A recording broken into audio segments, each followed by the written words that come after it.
Welcome, everybody, to the October 8th committee meetings. We're going to start with Public Works and Commissioner Sigmundfeld. Please take it away.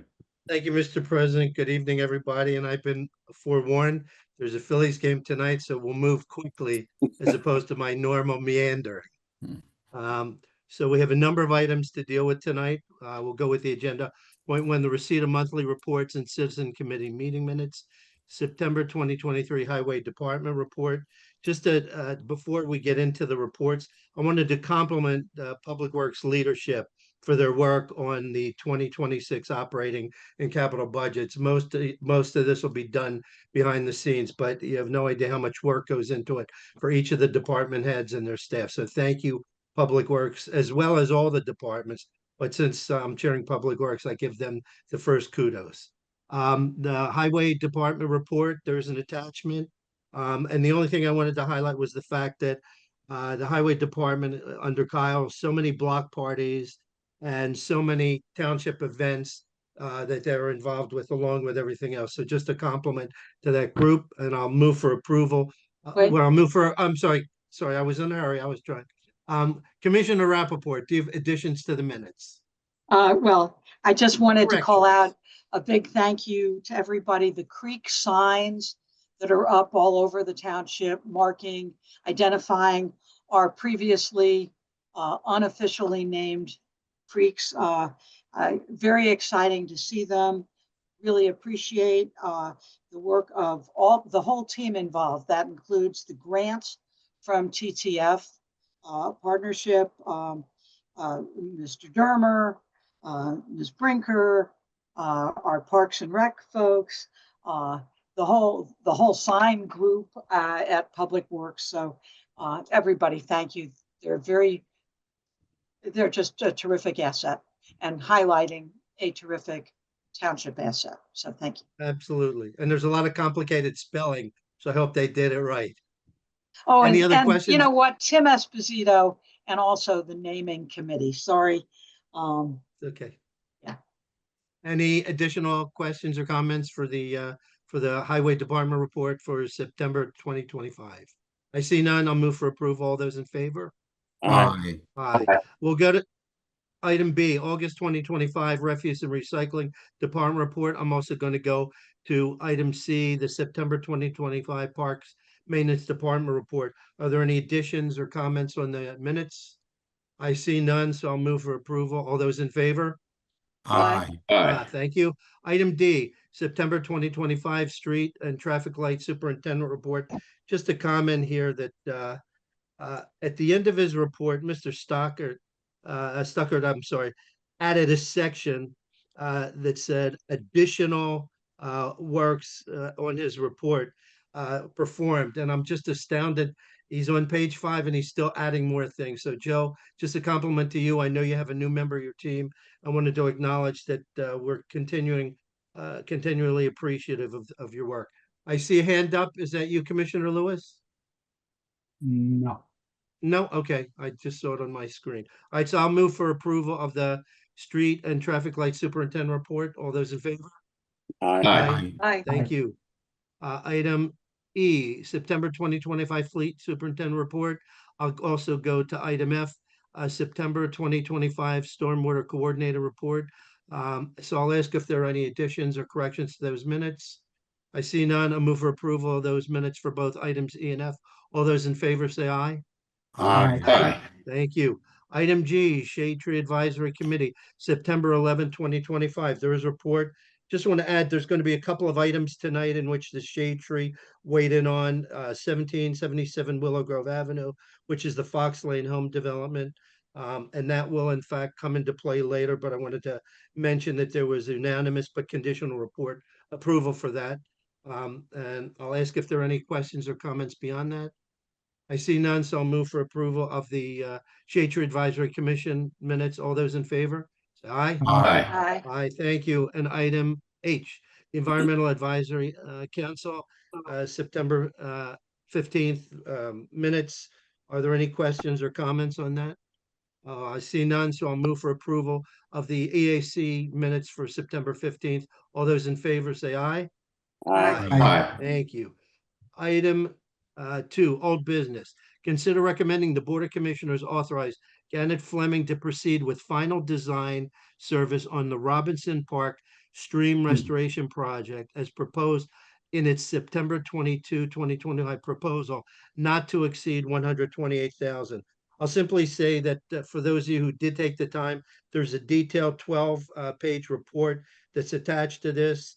It indicates that not only township staff and Janet Fleming, but the DEP with 7 participating individuals over permitting applications, the Army Corps of Engineers and the public utilities were involved in participating in that report.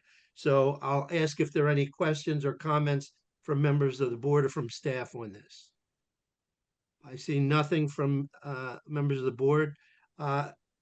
If either Roger Phillips or you want, there you go. Roger, if you want to take a minute or two, since there was extensive comment on that and involvement, just take a minute or two to let our residents, and particularly the folks interested in the Robinson Park Stream Restoration Project. Sure. Actually, my colleague Nathan Walker is on tonight, and Nathan will handle great. this. Okay, Nathan, Yeah, how are good you? evening. Nice to have you. Yeah, good evening. So you have in the packet a series of documents, our proposal, the meeting minutes from our DEP meeting that you spoke of, the 30% design and our 100% construction cost estimate. Those are all in the packet.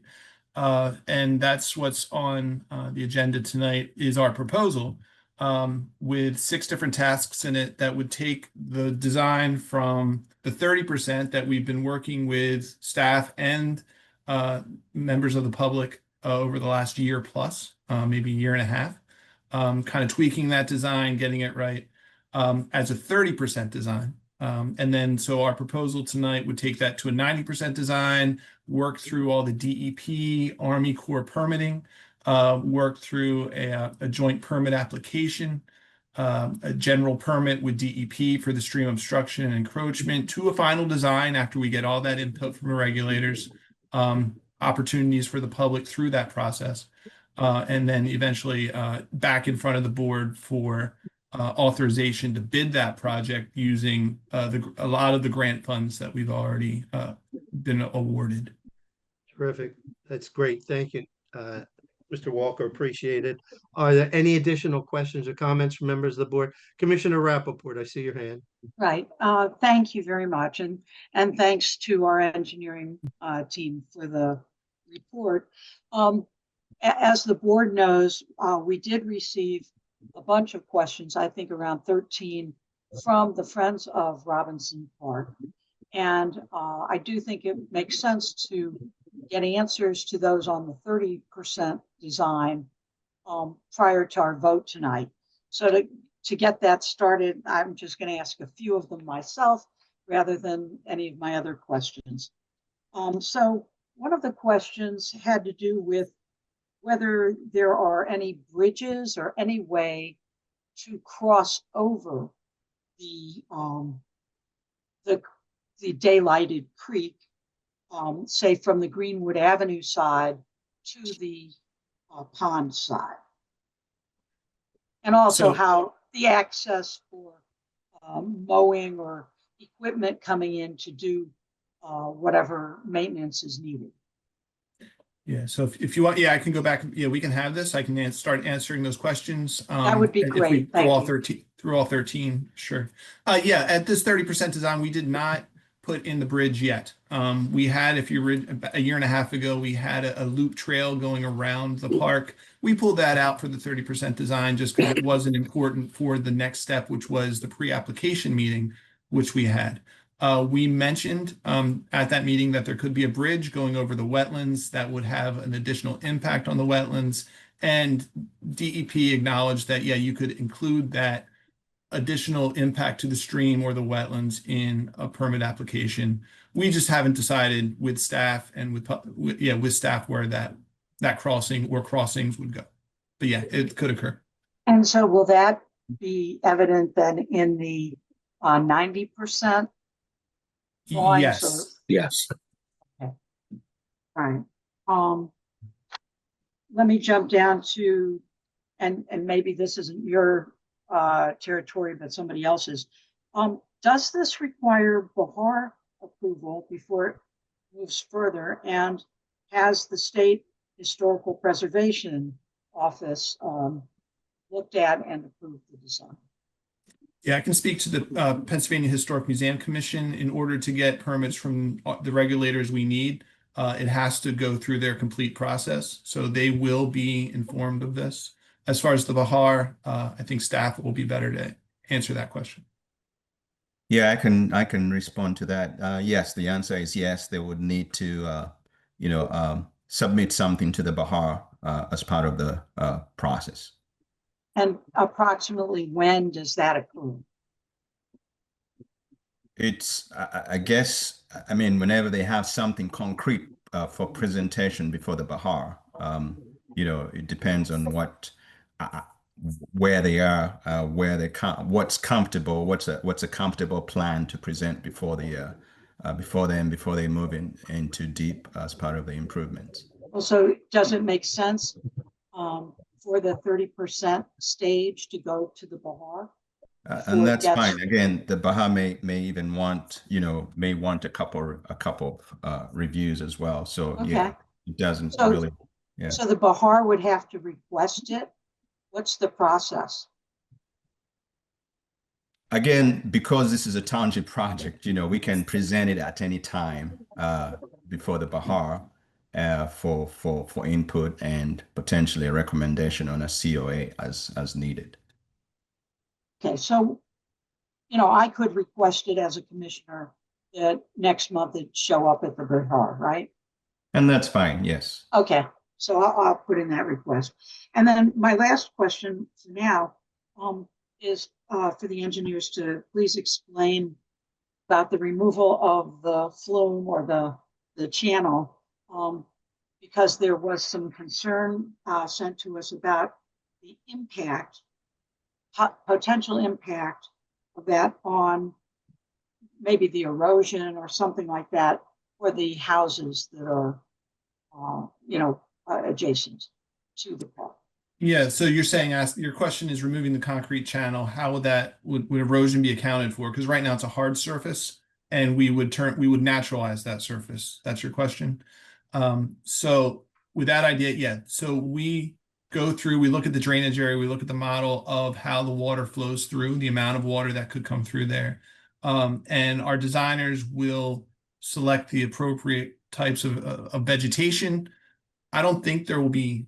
I don't know if there will be armoring, some stones that will help prevent erosion. But the channel, the size of the channel, the geometry of the channel, how the channel is stabilized, kinds of vegetation, kinds of armoring, all those factors will be understood about the shear stress of the stream velocities to make sure that the channel, as it's naturalized, does not actively erode. Okay, thank you. Thank you, Commissioner Thank you, Mr. Rappaport. Chair. Commissioner Churko. Hey, thank you so much. The Friends of Robinson Park also had a few other questions, and I wanted to hit a couple of those as well. Can you talk to us about the riparian buffer? Is it in fact only 35 feet on each side, and that's as much as you anticipate? So yes, the idea is what DEP standard is for getting maximizing credit for pollutant removal or PR pollutant reduction plan credit is that it's 35 feet from top of bank, at least on one side. We have a lot of flexibility. We don't need to have a 35-foot buffer, but if we were trying to maximize the amount of credit we can get out of this project, we're going to try to get an average of 35 feet for as much as we can. I mean, we can't abuse that. DEP allows us that there's some wiggle room in there. If it's 40 on one side and 25 on the other, we can work it through the landscape. But wherever it's reasonable to say it's a 35-foot buffer on average, on one side, we can take credit. If we can get it on both sides, that's even better.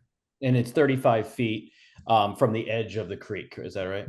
From top of bank, so that wouldn't include the channel itself. So if it's a 10-foot channel, 35 plus 10 plus 35, that's an 80-foot corridor.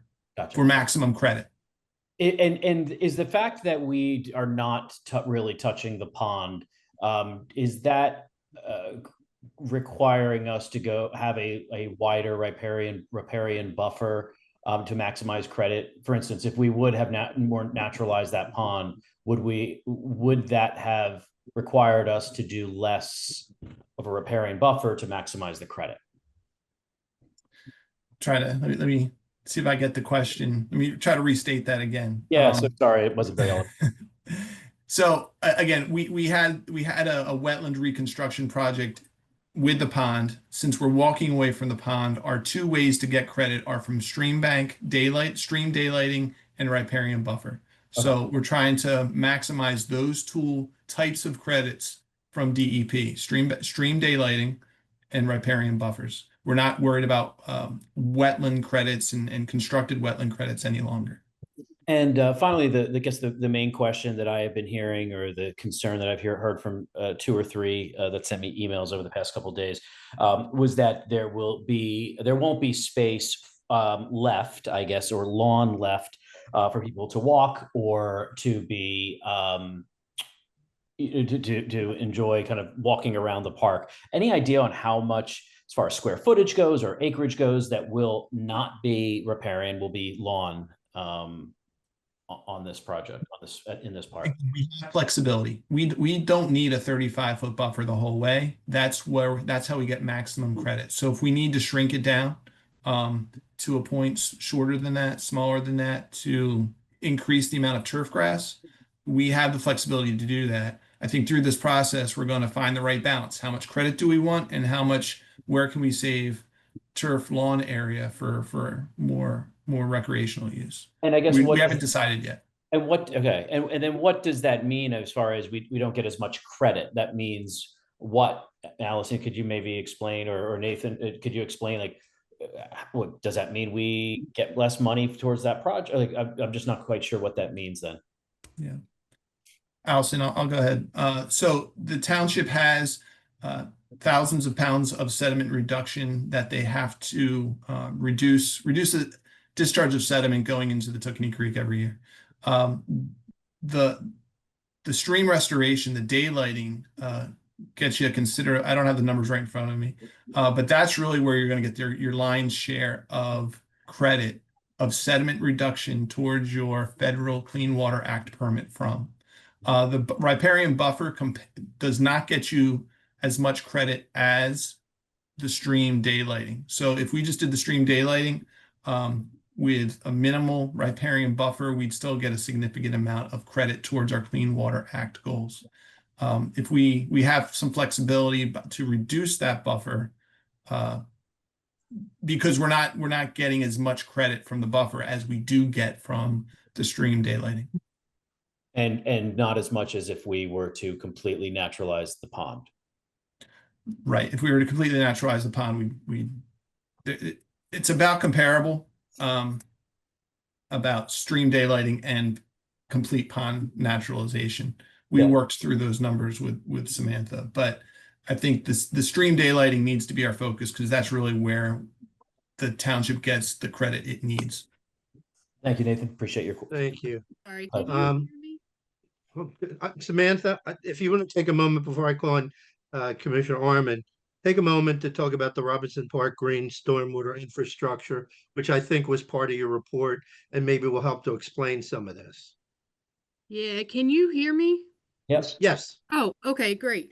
So to answer Commissioner Cherico's question, he stated if we don't take the maximum credit on this project, what happens? Well, we would have to make that up in another township project somewhere in the township so that we can continue to meet our goals, MS4 goals. So that sediment reduction number still has to be met. This is just a project towards that goal, of overall goal. So the less credit we take here, the more we have to do somewhere else. Thank you, Samantha. I want to go to Commissioner Arman, who's been waiting patiently. Thank you, Mr. Chair. And I do want to just speak to the MS4 goals. For those of you who remember, this project sort of originated as an MS4 oriented project. But I want to commend Samantha Brinker and Mr. Walker and Mr. Phillips for the work that they've done with the residents and the Friends of Robinson Park to sort of maximize our MS4 credits, but also be responsive to the needs and interests of the community. And in some instances, we may not be getting all the credits that we hope for, but in other instances, the residents may not be getting every amenity that they hope for. But this is an example of good cooperation, I think, between the township, between the different department heads and our engineers to make, sort of accomplish goals, but also make folks as happy as possible with the ultimate project. So that is very much appreciated, and I just wanted to call that out. The second thing I wanted to raise is, and Ms. Brinker, you identified this at the end of Gannett Fleming, or maybe not the end, but near the end. There's a construction cost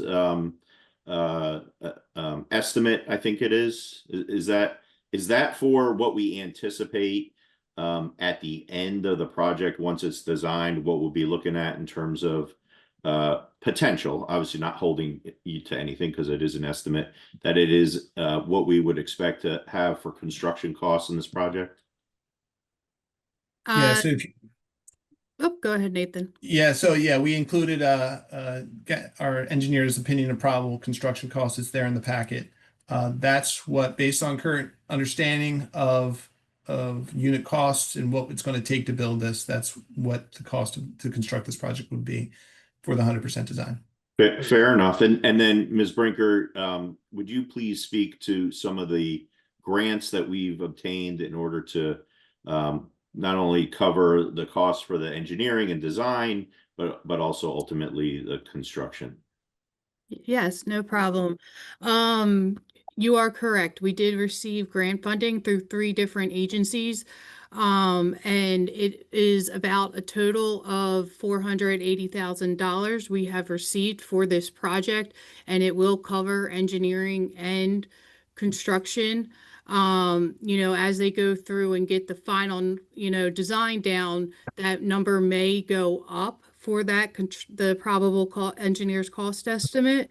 But because we were able to obtain a good amount of funding, we feel, that we can cover the project.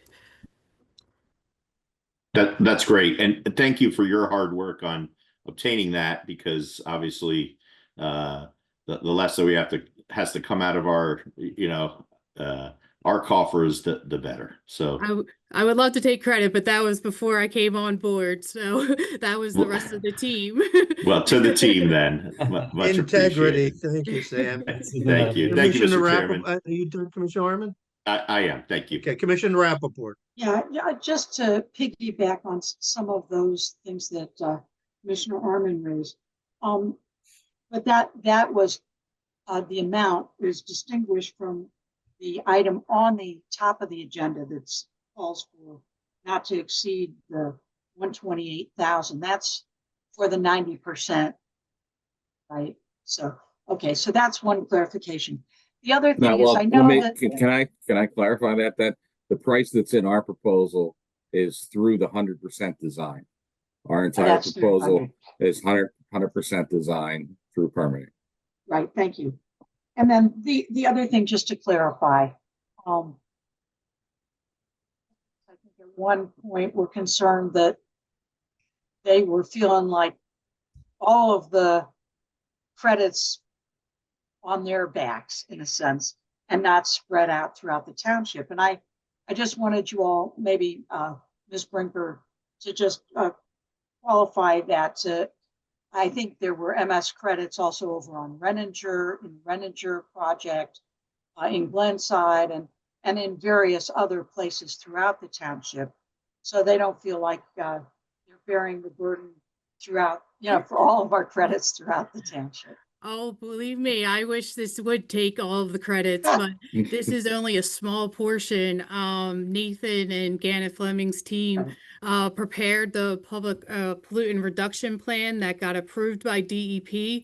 it has about 20 projects. And I think this project probably, Nathan, if you know, but maybe like 3% of the credits we need. Yeah, So we I'm are looking trying it to up. we're trying to chip away at that. And, we try for, things that won't cost the township through funding. Those make viable projects. So because of all the grant funding we've received, this is a great opportunity at this park. But we don't want to just do because of MS4 credits. It would also be, great to be able to naturalize that stream. And there's so many environmental benefits that come along with daylighting the stream. And we want to make it so that the residents are excited to use this park as well. Thank you, Thank you. Samantha. Just Any to- other just- comments from the commissioners? Just to So answer I'm that gonna move- question, it was 100. It's 160 tons of sediment reduction is our target, and this one gets us about 12 to 14 tons. So that gives you an idea of the how much this one takes. We're not going to take public comment this evening beyond this, so let's just keep moving. I know there were some concerns. Many of them have been addressed, and I think they can be submitted. And if there want to be additional comments, we have citizens forum in a chunk of time that you're welcome to bring this subject back on. Without any additional Mr. comment from Chair, in all Commissioner fairness, Rappaport. in all fairness, the agenda does say that items that are going to be up for a vote are eligible for public comment. And I think they did submit very respectfully 13 questions. We tried to get some of them answered. I think a few minutes, with the 3-minute limit, I think it's reasonable to hear them before we vote. I do appreciate that. I also think it's important that this is a recommendation to the legislative session, and there will be additional time to be able to provide input. And So if I could just say something, sorry, I can provide responses to those questions to be distributed so that everybody has a clear understanding. And we'll get that before the legislative.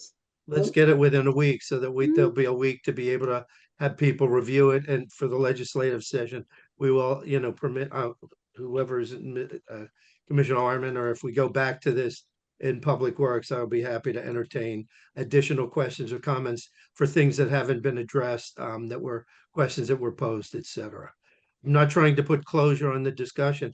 It's just there's a certain amount that we can do on the fly, and some other things need additional time to be reviewed, given so much technical elements to it. So if you'll indulge me, Commissioner Rappaport, I am going to move this to a vote unless there's any other commissioner input. I see none, so I will move to consider recommending the Board of Commissioners authorize Gannett Fleming to proceed with final design services on the Robinson Park Stream Restoration Project as proposed in its September 22nd proposal, not to exceed $128,000, and any additional comments or information that need to be provided can be addressed in the interim period before it moves to the legislative session. So I will ask for all those in favor, say aye. Aye. Aye. Any opposed? I see I none, so protest the methodology, but I'll approve. Under appreciate and protest. respectfully, I'll accept your protest, Commissioner Rappaport. That'll close. Are there any other items for old business for Public Works? I see none, so we'll close old business, move to new business. Item A, consider recommending the Board of Commissioners adopt a resolution granting conditional approval and associated waivers for a preliminary land development application, CTDA number 25-10, Foxlane Homes, 1777 Willow Grove Avenue, Laverack, for the development of the 10.43 acre Hanson Lloyd tract, also known Falcon Hills and Laverack Hill, to include 43 townhouses and associated stormwater facilities, landscaping and buffers, lighting, trails, and roadway improvement. And there is a significant document that is attached in terms of the township website, not in attached to this, put on the township website. Commissioner Lewis, would you like to take a moment to tee this up before we move to our staff? Yes. So I like to take this opportunity to thank the Lab Rock neighbors, Foxlane and the staff for coming together and collaborating on a project that has not been agreed upon for 17 years. Since 2008, the owner has tried to develop that land, but there's been a consistent opposition and impasse. But today is a turning point, I believe. There's still a lot to be done, but there's been a lot of give and take, including several variances made for the purpose of development. So I'm really excited today. I'll say more at another time. But I do want to offer special thanks to Ed Diazio, who provided me wise counsel through this process, and served as a steady hand and mediator on all fronts. He was absolutely stellar. He's the best. I couldn't have done this without Ed and certainly the other stakeholders. Also, as you know, as well as I do, Henry Sekawungu. None of this work happens without him. He's everything you need if you want to do something for the good of the township. Henry. In this case, I believe 1777 is good for the township as a whole. Again, still some things that need to be worked out, but I wanted to give a special thanks to Henry and Ed. Can't thank Foxlane enough for listening, collaborating, and giving and taking. But in that spirit, there's still some concerns that the neighbors had that I did want to raise. Is this the right time, Commissioner Zieggenfeld? Absolutely. If there's things that are comments that have been unaddressed, and then we can get Mr. Sekawongo, Mr. Diazio, staff and our outside consultants, if they in fact have the ability to quickly address it, as we did in the previous discussion for the Robinson Park deal. Yeah, I'll give them to you on a high level. They could be resolved at this point, but the wall has been a big issue, maintaining and repairing the wall, although I think the folks that are involved know that this is more of a PennDOT issue than Foxlane. So that's number one. Also, the neighbors are asking that some green buffers be added to protect, if you will, the back of the houses to the street. So from a street view, you would not be able to see the back of the houses. Number two, still not clear with any specificity on what's going to happen with Willow Grove Avenue. Again, it's probably safe to say it's not a Foxlane issue, a PennDOT, but we need to get some answers for the good of the Lab Rock neighbors. And lastly, trees. Trees. Did you hear that, Commissioner Rappaport? Trees? I did, and I'll be talking to that shortly. Okay. So it's my understanding they're going to remove 670 trees. 300 will remain. I'll be corrected on this if necessary, but I believe 370 will be replaced or funding provided so that to maybe a tree fund. Do we have a tree fund yet? I know it's been talked about. We do have a tree fund. Okay. So maybe Fox Lane can provide some funding for those trees that we can use at our discretion to maybe plant trees throughout the township. But those are the main things that I believe that may still need some discussion or minimally an update. Thanks, Commissioner Lewis. Thank you. Either Mr. Sekawango or Mr. Diazio, do you want to pick up on some of the issues that may or may not have been addressed related to the remaining questions? Yeah, thank you, Sure. Mr. Chairman. Yeah. I'll jump in. I'm sorry. Ed. Go ahead, Henry. Yeah, I was just going to just basically highlight the applicant is seeking seeking 9 waivers. Some of those, there's not been a whole lot of discussion on, so there will need to be some additional discussion to verify or clarify what exactly they're seeking. So just wanted to throw that out, and hopefully we've gotten some input from our reviewers as well, township engineers. But there may be some additional input required as part of some of those requests. But otherwise, staff is generally in support. Mr. Diazio, do you want to weigh in as well? Sure. Yeah, I'm happy to. And some of the folks from Fox Lane are here, and they're represented by counsel. Kelly McGowan is here for them. So we'll give her an opportunity to sort of give a high-level presentation of where the project is and the steps that have been taken. I think they'll be prepared to talk about the wall. I think they'll be prepared to talk about the buffers. As we know, Willow Grove Avenue, there's probably still some uncertainty because there's still some process that has to play out there. And then with respect to the trees, we're certainly all aware that there are some trees that don't fit back on the site when the site is developed.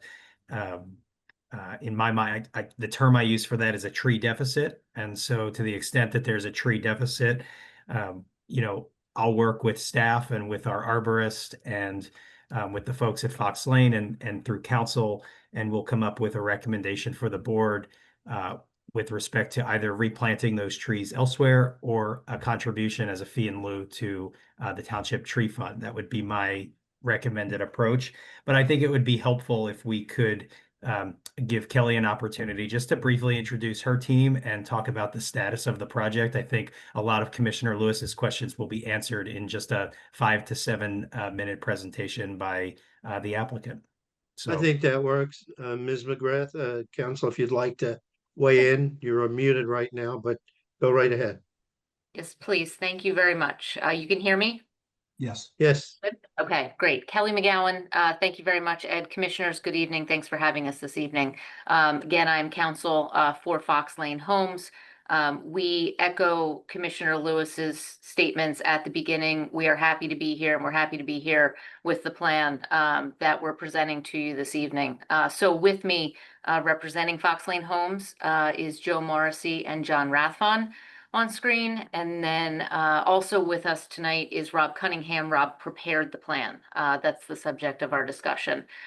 So as commissioners, you've noted, and Henry and Ed, thank you. We have already been through a process with this plan. That process includes the zoning process. It includes multiple neighbor meetings. It includes multiple meetings with your staff, on-site visit with your arborist, on-site visit with neighboring property owners. And as a result of all of those efforts, what we're seeking tonight is a preliminary approval. So I note that it's a preliminary approval. To highlight for you, it's not a preliminary final. This is a preliminary. What that means is that we are looking to move forward with the process with an approval, and that would be the PennDOT process. And that would be those processes, that we've talked about, that you've already kind of highlighted this evening in order to finalize these plans. So I think just briefly to note, this is a 43 townhouse unit. The unit development, the zoning relief granted was to permit the use in the R1 zoning district, as well as some dimensional relief. The only difference, or I should say the primary difference, that you'll see on the plan now versus the plan that was presented to the zoning hearing board is that you'll note we have moved the driveway. We've moved that north in order to optimize site distance, as well as, again, we're going to go back and talk about the wall. do our best efforts to preserve that wall that we understand is of importance to the community. I will also note that the preservation of the wall, reasonable efforts to retain the wall, was a specific condition of our zoning relief. So that is something that is a focus of the project. Another specific condition of the zoning relief and also a focus of the project is buffers. You will note, if you take a look at our landscaping plan, it is significant. We did go to the Shade Tree Commission. Shade Tree Commission did look favorably on our plan because we are planting really responsibly the most amount of trees and shrubs and a mix of that vegetation that we can. With that said, there was some discussion at Shade Tree Commission about the use of whips. We'll continue to work with your arborist in order to come up with the exact plan. There was some discussion, again, of a maintenance obligation for those buffer plantings. We'll continue to work with that. And as Ed indicated, we're going to finalize that number, and Foxlane is in agreement with a fee in lieu of those trees that, as Ed pointed out, just don't physically fit on the site. So we'll work through that process, and we are in agreement on that. I believe the only other comment Commissioner Lewis brought up was Willow Grove Avenue and the disposition of Willow Grove Avenue. As we've all talked about, that is a PennDOT road. We are going to start that PennDOT process, or I should say continue that PennDOT process. We have already started with our traffic engineer, and we'll be coming up with a plan with PennDOT that again will come back to the township, and we'll be able to work through any of PennDOT's comments and requirements and how those are going to impact our current access points in our plans. Ed, I am happy to tick through waivers. They kind of hit on some of the issues we've already talked about. They were, as I think you indicated, reviewed by the Planning Commission. We've had some back and forth with the engineering team already on some of the technical ones, but otherwise, I do think they have support and they're pretty straightforward waivers. Thank you, Ms. McGowan. I misrepresented your names. I apologize. Are there any additional questions or comments from Commissioner board? Rappaport. I see Commissioner Rappaport. Thank you. Okay, thanks very much. And I know we still need to get through the specific waivers, but I just wanted to make a couple of comments in advance, just to show where I'm coming from. First of all, thank you, especially to staff and Janet Fleming, because in your reviews, you pointed out a lot of the details. There were a bunch of errors just in terms of where this project is located throughout the work, and I'm glad that those are going to get corrected. So that was pretty embarrassing. As far as the trees, especially because the zoning did give variances for increased impermeable surfaces, I think it's really important that we maximize the tree as much as we can to our saldo provisions. We need the full extent, whether it's in lieu of or on the site. And I don't think whips count as trees. They might eventually grow up to be trees, but they're not. And I don't know how many of those you think are, were in the calculation to count as a tree, but yeah, anyway. And then the couple of other things when we come to the waivers. There was a recommendation for a signalized crosswalk across Willow Grove Avenue. At least that's how I read it. And I think that's important, along with the trail connections Montgomery County was also emphasizing. I think it's really important that we,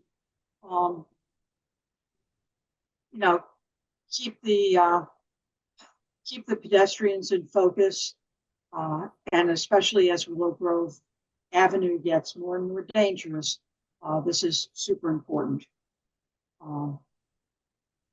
I think I'll hold off now for the rest of it and we'll go to the waivers. Thanks, Commissioner Rappaport. Thank Any you. questions or comments from members of the board? Members of Commissioner, may I staff? respond? May I Sure, respond? absolutely. Because I think, yeah, because I think Sure, Counselor. I can continue to address Sure. this. Yeah, sure. Sure. So just to be clear on the tree calculation, yes, we agree. The whips were the result of a discussion with the Shade Tree Commission and a discussion with your arborists. They are not counted in our tree replacement number. So just to be very clear on that. Yeah, you're welcome. And then the second thing I just wanted to highlight, because we should have, is the trail connection. Yes, as you point out, Montgomery County Planning Commission did note that this is an important location for the trail connection. We are going to work with them. The Planning Commission had a couple of ideas. Chloe was participating in the Planning Commission meeting. She did note that the actual signalized crosswalk is not the recommendation. They acknowledged that that's not something that would be a part of this project, but they did want to point it out as a potential future improvement. So that was a discussion that we had at the Planning Commission. Thank you, Counselor. Was it our traffic engineer who raised that issue as well, though? Second one, do you know? Does somebody recall? Can you repeat that question? I'm sorry. You want to know, there's Anton. Anton, did you raise that issue? No, we didn't bring that up. I think okay. Miguel was correct about the Chloe bringing that up at the Planning Commission in their letter. Okay, well, I think, you know, we do look to the developers to support financially immediate improvements around, you know, to the impacted area. So I, for one, would be looking for a serious commitment on that as we go forward. Can we, there's obviously still some conditions that have not been addressed, and to Councilor McGowan's point, this is a preliminary approval. So I think between now and legislative, we should have additional input and additional commitments that will address a lot of these remaining issues. Any other, Commissioner Cherico, I see your hand. You're on the meeting. Thank you very much. And I know this isn't part of the waivers, but hopefully you might be able to weigh in. The county made recommendations related to circuit trails and connectivity. Can you weigh in on what Foxlanes is going to be doing about that? So, of course, so that goes to, you know, the discussion with respect to the link and where we're coming into the existing Foxlane development in Springfield Township, which, if you're familiar with that development, did include a significant trail connection as well.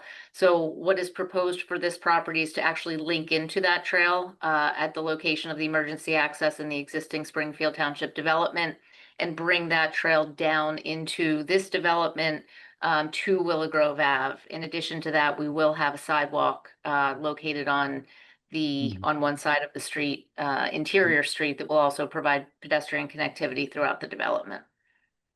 The existing trail, just to be clear, does already go along the rear of this property, but located on that Springfield Township development. Gotcha. And I'm sorry, can you repeat the last part you said about the sidewalk? Is that a sidewalk within the development? Is that what you're referring to, or a sidewalk on Willow Grove Ave? No, that is a sidewalk along the development.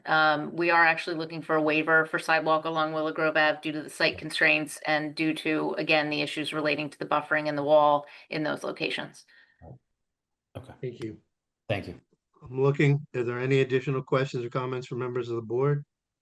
So based on that, I will move for recommend the Board of Commissioners adopt a resolution granting conditional approval and associated waivers for preliminary land development application for Foxlane Homes, 1777 Willow Grove Avenue, and take into consideration not only the townhomes and stormwater facilities, landscape buffers, lighting, trails, roadway improvements, and, you know, the things that still are under consideration that need to be resolved prior to voting on the final approval in the legislative session 2 weeks from now. So I'll move for approval. All those in favor say aye. Aye. Aye. Aye. Any opposition? Okay, none. So that approval goes. Thank you, the members of Foxlane and Counselor. We appreciate it. We appreciate the process that all parties went through, and it's a collaborative effort that is reflective of trying to get the right mix for both the development, for residents, for neighbors, and for the municipality. So much appreciated. Thank you. Thank you, Are there Mr. any other Ziegler. items for new business for tonight for Public Works? Looking, I see none. I'll close new business, and we'll go into citizens forum. And anybody who wants to continue any of the discussions that we had that I may not have permitted, please do so. And you have 3 minutes. Everybody whose hand is away, I can't see all the hands. So Allison, if you can, have people whose hands are raised to be able to make their presentations or concerns expressed. I see And Mr. Sokolov? Sokolov as one hand. Is that all right? Yes, Yes. Okay, you gotta Sure. unmute yourself. go ahead. Go ahead, Carl. We're a tag team. This is Carl Manstein. Tim and I live on Fairview Road, and we're speaking and representing many of the families on Fairview, and I'm sure Mr. Zygmunfeld's already aware of much of the issue. And what it has to do with the property of 8233 Fairview Road, where we are convinced that there's more than one family living there. But I don't want to relitigate this right now. What we are interested in is what is the township, what are the commissioners going to do or have done or should do in an effort to prevent such issues from occurring again, in terms of whether it be rental property or privately owned property, in terms of the number of people living there, number of families, what constitutes a nuclear family, and that these issues are of grave concern not only to the people on Fairview Road, but they should be of grave concern to all of the township. And that's why we're here at this meeting. Thank you, Dr. Manstein, Carl, and thank you, Mr. Sokoloff. I'm going to turn this over to Mr. Diazio. It's not simply Commissioner Zygmunfeld, that's where the entire staff and everybody involved in code development, in reviewing the property, et cetera, has been involved, as well as some legal parties. Mr. Diazio, if you wouldn't mind, maybe you can summarize both for the tag team as well as for all the residents, the activities that have happened and what legal measures have been taken, as well as where there are legal limitations or restrictions, what facts have been determined based on multiple investigations off of the reports that came from various neighbors. Sure, I'm happy to say a few words. But I first want to begin by saying that Cheltenham is a welcoming community, and it's a community that is very respectful to all people. And the first thing I think I'd just like to say as a general matter is that all families look different and family structures look different. And I think at times there are instances where folks from the outside look in and they don't have necessarily all the facts or a true understanding of what may be going on in someone's family, and they leap to conclusions. And again, I'll just keep going back to family situations look different, and the number of people in a house is not indicative of a family. So there are multi-generational families that exist out there. There are families that are related by blood, but may have half siblings, step siblings, right? So the number of people in a house is not indicative of a family. Township is aware of the specific matter that's been raised. It's been looked into. It's been looked into by multiple departments over a lengthy period of time, by legal, by code enforcement, by zoning, It's been looked at a number of different ways. And I think all I would say is that if there were violations that persisted on this property, or any property for that matter, the township would address them. The public is used to seeing the lengthy reports of what staff is doing day in and day out to address and respond to code issues and zoning issues. This issue has been looked into. It's been resolved. There are no outstanding issues. And frankly, if the facts and the situations don't change, there will not be any additional enforcement. It borderlines and it starts to bump up against harassment of other individuals who are living in this community lawfully and in housing arrangements that, while they may look different from someone else's housing arrangement, they are legitimate housing arrangements, and I believe the matter is resolved. Mr. Diazio, could you also indicate that in fact, the investigation also included the Cheltenham Township School District, and they established that the people who live in that property are in fact legitimately attending the schools, et cetera? I believe that part of the extensive process that I spoke about was involved planning and zoning, having conversations with the school district. That's my understanding. Thank you. Are there, Dr. Manstein, you, Mr. Sokoloff, I'm sure you have other, go ahead, you can continue. Just quickly, I appreciate all that. I was told by someone at the township office who I think it works for building and zoning or whatever, that people are related by, have to be related by marriage, by adoption, or by blood. I mean, that was told to me 6 times. Let me just say the following, and then I'm going to put this to my speech will be over. You cannot convince me that a house that has 7 cars, that has more trash every week than any house by a factor of 3, that just this past school year, all of a sudden, 5 little girls appeared going to school that I had never seen before. I walk by that house every day. All right.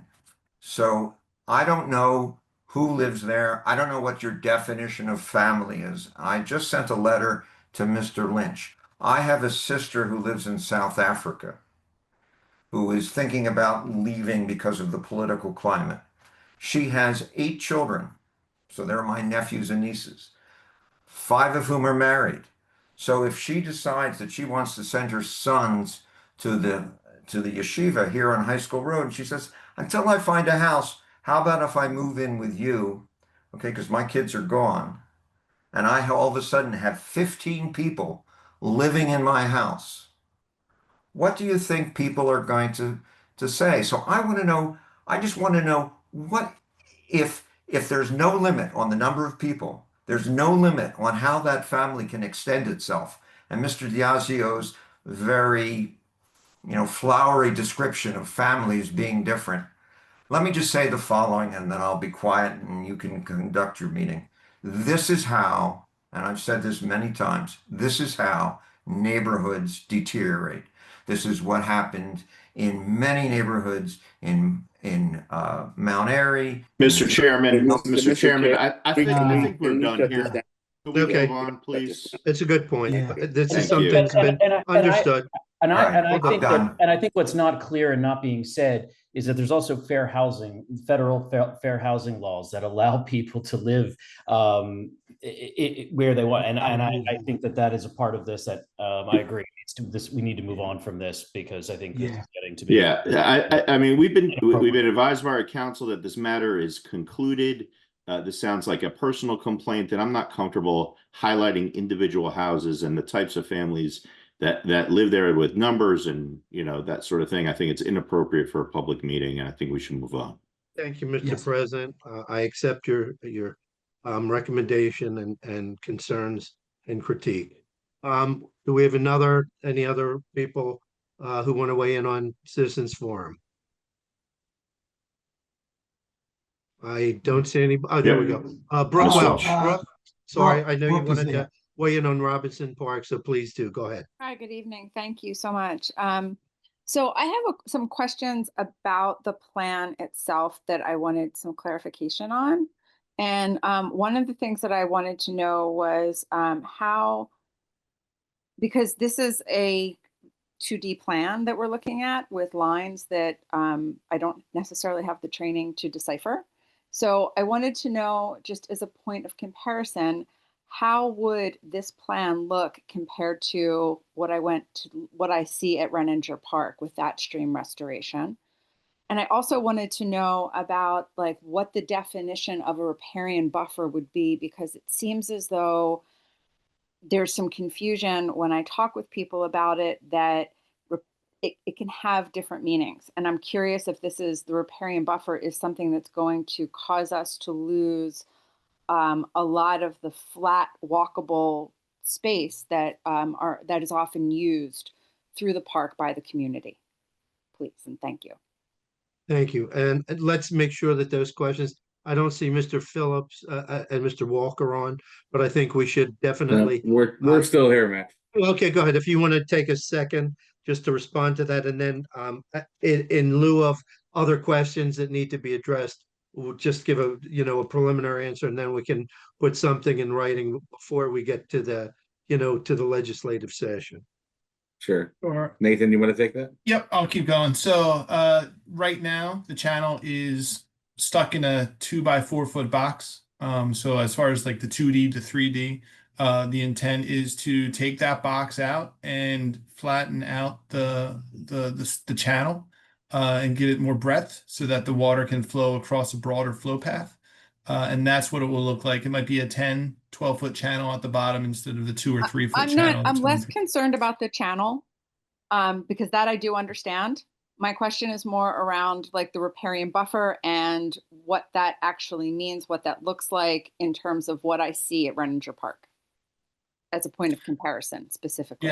Yeah. So as Renninger Park will continue to grow up and the native meadow and native wetland seed mixes will grow in there, there's trees in there as well. So the riparian buffer is a mix of different kinds of vegetation that can adapt to the soil and wetness conditions that are going to change there within the stream corridor. So it'll be a mix of native grasses, native wetlands, several, the grasses will be 2 or 3 feet tall. Wildflowers will be there in there as well. And this would be a space that wouldn't be able to be traversable at all by people using the park. No, it's not. It's intended to grow, to naturalize, not for passive or active recreation. So right? It's habitat. So we're losing 70 to 106 feet of our of park space on either side of, like, recreational park space on either side of the stream. Is that correct? Yeah, we're transitioning. Some of the Phragmites will be, well, we're taking out all the Phragmites, and then some of the turf grass as proposed in the 30% design, which it's a 30% design, that some of the turf grass will be naturalized into a native meadow wetland. And as Mr. Meadow Walker, wetland. This is news. Native meadow wetland. Thank you. Thank you. And thank you, Mr. Walker, for your explanation. Do we have anybody else who wants to weigh in on Citi Forum? Alex Gilliam, go ahead. Hi, thank you. I appreciate it. I wanted to ask a question about whether or not I noticed that most of the pond or the pool has the riparian buffer around it. Will anything be done to potentially reinforce the coping on the reflecting pool? So our intent is to stay away from doing any structural changes to the pond. That'll be outside of our project area. So at this point, we're not touching the pond. Our intent is to install the new stream channel in a way away from the pond so that you're not impacting the pond at all. Okay, and is there any way to potentially shift the riparian buffer at all, potentially more towards the Greenwood Avenue side to retain at least a little bit more of that open space? Because we're losing a lot as from what it sounds like. Yes, there is. And what we'll have to do is find the right balance between impacting the sanitary sewer as well as the extent of grading up into the hillside and the cost of that, and then the cost of mitigating wetland impacts too. So we got to find all that balance between turf grass, sanitary sewer, steep slopes, and wetland regulations. Okay, thank you. And last question, what is the maintenance plan for the riparian buffer, and when can we potentially expect it to be presented? Because we noticed that there's about 5 years of monitoring that would be necessary for both the stream and the wetlands. Right, 2 points there. Yeah, Samantha. I got the maintenance plan over to Samantha this afternoon. So that's out there, year 1, year 2, year 3, and maintenance of the vegetation, the erosion. As far as the 5-year monitoring, that may be a condition of our permit. And there's different ways to get the wetlands permit. A 5-year annual monitoring plan may be a condition of that permit if we go that route. There are other options too. Good. Okay, Thank you, Ms. Gilliam. Okay. Anybody else for citizens forum? I see no other hands. I will close citizens forum and I move for adjournment of Public Works. All those in favor? Aye. Aye. Thank you.